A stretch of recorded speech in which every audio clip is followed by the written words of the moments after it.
जय सिया राम। इस अंक में कपटी मुनि की सारी योजना के सफल होने का उल्लेख है। शयन कीन नृप आय सुमानी, आसन जाय बैठ छल ज्ञानी। श्रमित भूप निद्राति आई, सो किमि सोव सोच अधिकाई। राजा ने आज्ञा मानकर शयन किया और वह कपट ज्ञानी आसन पर जा बैठा।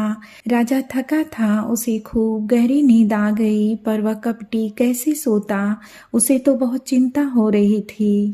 काल के तुन सी चरत आवा, जही सूकर होई नृपहि बुलावा। परम मित्रता पस नृप केरा, जानै सो अति कपट गनेरा। उसी समय वहां कालकेतु राक्षस आया, जिसने सुअर बनकर राजा को भटकाया था। वह तपस्वी राजा का बड़ा मित्र था और खूब छल प्रपंच जानता था। तेहि के सत सुत अरुदस भाई, खल अति अजय देव दुखदाई। प्रथम ही भूप समर सब मारे, विप्रसंत सुर देखी दुखारे। उसके 100 पुत्र और 10 भाई थे, जो बड़े ही दुष्ट, किसी से न जीते जाने वाले और देवताओं को दुख देने वाले थे। ब्राह्मणों, संतों और देवताओं को दुखी देखकर राजा ने उन सबको पहले ही युद्ध में मार डाला था।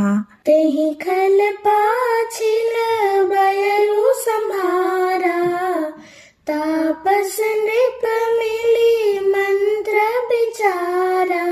जहि रिपु छय सोई रचनी उपाऊ, भावी बस न जान कछुराऊ। उस दुष्ट ने पिछला वैर याद करके तपस्वी राजा से मिलकर सलाह विचारी, अर्थात षड्यंत्र किया, और जिस प्रकार शत्रु का नाश हो वही उपाय रचा। भावी वश राजा प्रताप भानु कुछ भी न समझ सका।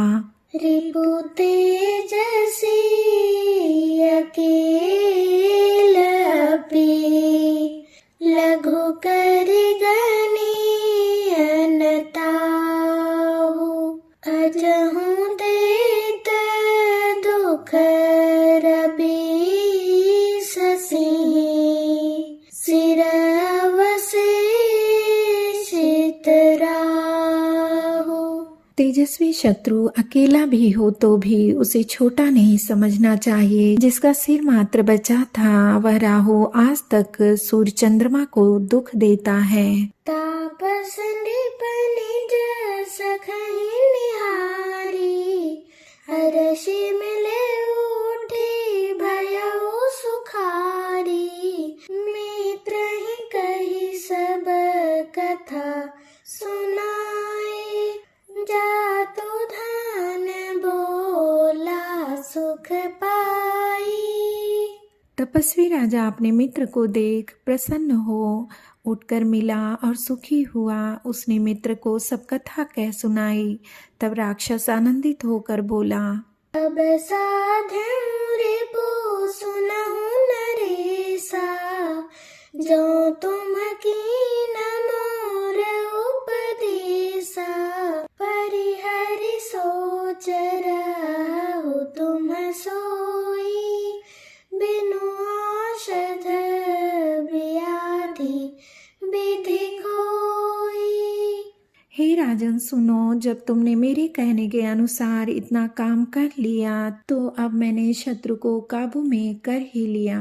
तुम अब चिंता त्याग सो रहो। विधाता ने बिना ही दवा के रोग दूर कर दिया।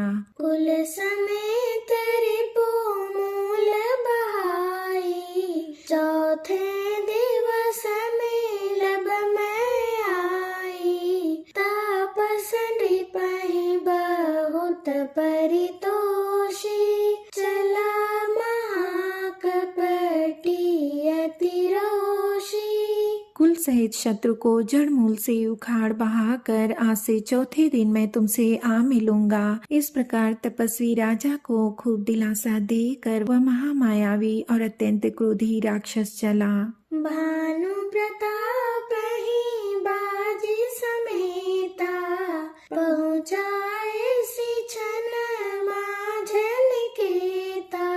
नृपहि नारी पहि शयन कराई, हय गृह बांध सी बाजी बनाई। उसने प्रताप भानु राजा को घोड़े सहित क्षण भर में घर पहुंचा दिया। राजा को रानी के पास सुलाकर घोड़े को अच्छी तरह से घुड़साल में बांध दिया। राजा के ऊपर रोहित ही, हरि ले गया बहोरी। ले राखे सी गिरी खो हमहु, माया करी मति भोरी। फिर वह राजा के पुरोहित को उठा ले गया और माया से उसकी बुद्धि को भ्रम में डालकर उसे उसने पहाड़ की खो में ला रखा। आप बिरची उपरोहित रूपा, परे उजाई ते से जनूपा।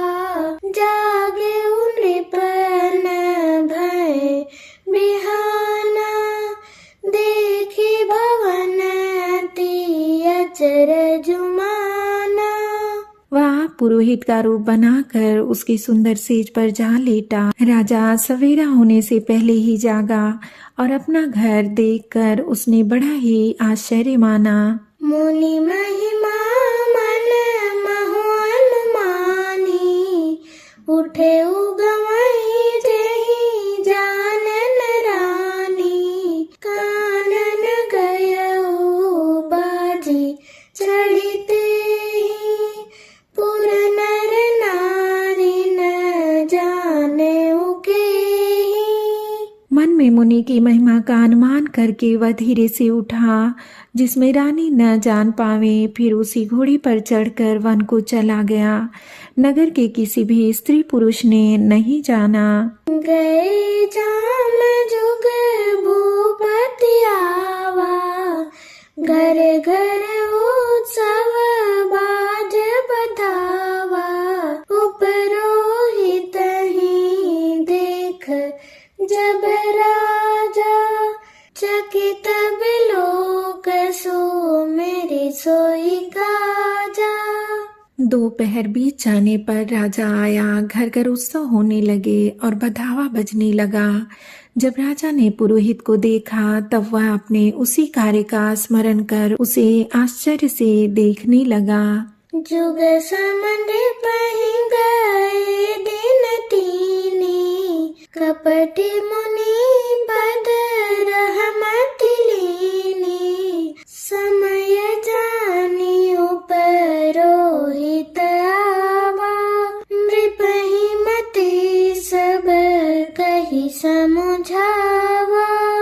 राजा को 3 दिन युग के समान बीते। उसकी बुद्धि कपटी मुनि के चरणों में लगी रही। निश्चित समय जानकर पुरोहित बना हुआ राक्षस आया और राजा के साथ की हुई गुप्त सलाह के अनुसार उसने अपने सब विचार उसे समझा कर कह दिए। नृपहर से उपहि जानी गुरु, ब्रह्म बस रहा न चेत।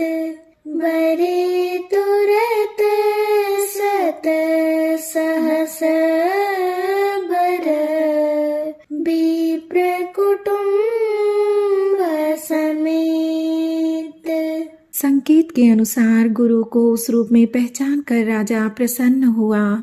भ्रमवश उसे चेत न रहा कि यह तापस मुनि है या कालकेतु राक्षस। उसने तुरंत 1 लाख उत्तम ब्राह्मणों को कुटुंब सहित निमंत्रण दे दिया।